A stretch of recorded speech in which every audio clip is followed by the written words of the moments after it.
Another day, another run. Medyo special ngayon kasi pang 100 post ko na to. Tapos last 10 km ko na sa 500k. Medyo madilim. Kaya kanina naka 7 km na ako eh. So last 3 km na lang. Kaya yun guys, para sa 500k, tatapos rin. Let's go! Last 500 meters guys. Takbuhin na natin. Let's go! Woo! Tatapos rin kita fire run.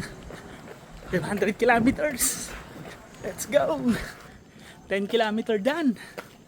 May pang sabinta tayo sa 500k. Panoy Fitness Fire Challenge. Woo! Let's go! Nakatapos rin.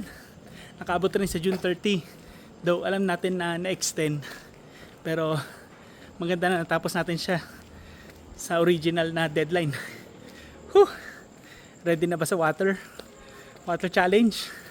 Ha? Malaman natin. Thank you. Whew! Next time ulit.